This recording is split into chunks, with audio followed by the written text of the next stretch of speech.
This is the Coleman Classic Awning. Now, it's one of the awnings that I recommended for years when people have really struggled to find an awning or extension or a shelter to fit their tent.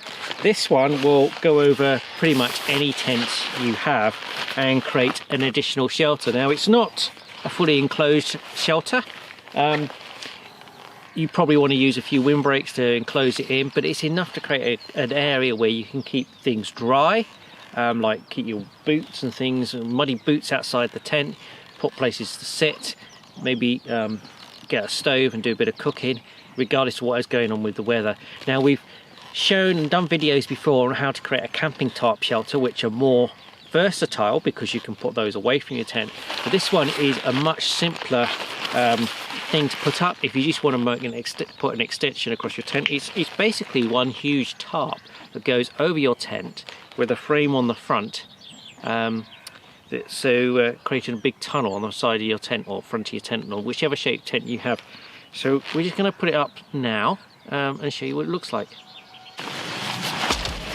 Really quite simple.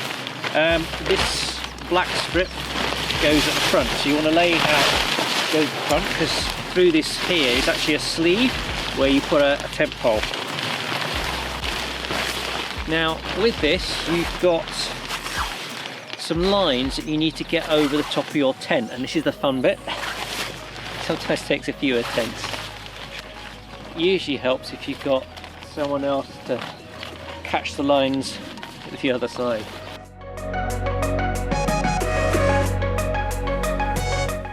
That's the first one done. I'll just crack on with the rest. Okay, after a few attempts slinging it over, fortunately I had some help from a little lad. Got this temporarily pitched. It's not fully pitched. I've not got all the guidelines out. There's a really narrow campsite here. It's an old railway line, as you can see.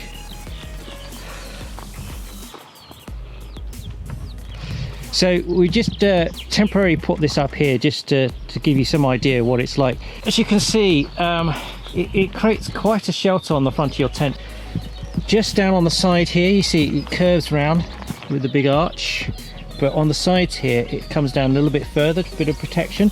And this is what I was saying, is that maybe in some situations you might want to put a small windbreak along the sides here just to create a much more of an enclosed area here. Now, around the back I've just jury-rigged this really for the time being and not put it in. So you see how much I've got it here covering the tent, so you wouldn't necessarily need it going that far back. You could bring it to here or somewhere like that, and that will give you a bit more space at the front, make that a bit longer.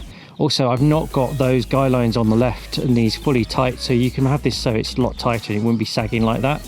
I just wanted to quickly show you what it looks like and how it works. Normally you would peg these lines out, so I've just jury-rigged at the moment and just clipped it into where the steel poles clip onto the tent, which is a temporary holding, but I haven't secured it fastly.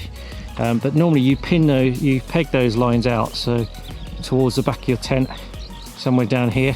This is the midpoint of the canopy. So where you get that, judge where you want that. You know, so I've got this slightly to the left at the midpoint, just because I was just quickly jury rigging it, which is why it's slightly at an angle on the front. But you can see it's fairly simple concept. Doesn't really matter on the height of your tent or the width of your tent, or whether you want this over the front or the sides of your tent.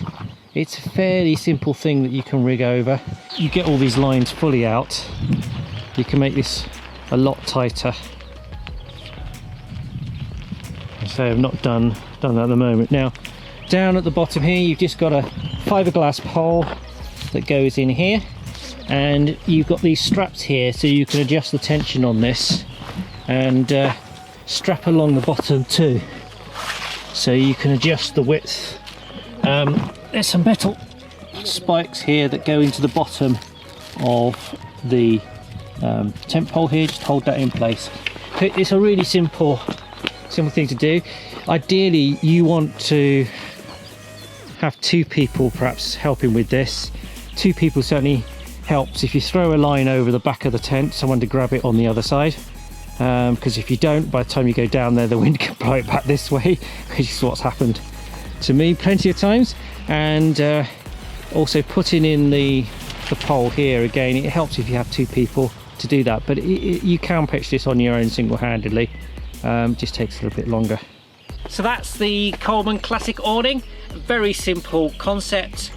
They aren't very expensive either, so if you haven't got a rainproof entrance to your tent and you need to create a bit of extra shelter and you can't find a manufacturer's extension, then something like this makes it really practical. Of course, if you want to be a little bit more advanced, you could go for a tarp shelter and you can have gazebos and everything else, but this actually goes over your tent, so it creates that nice sort of outside inside bit to your tent.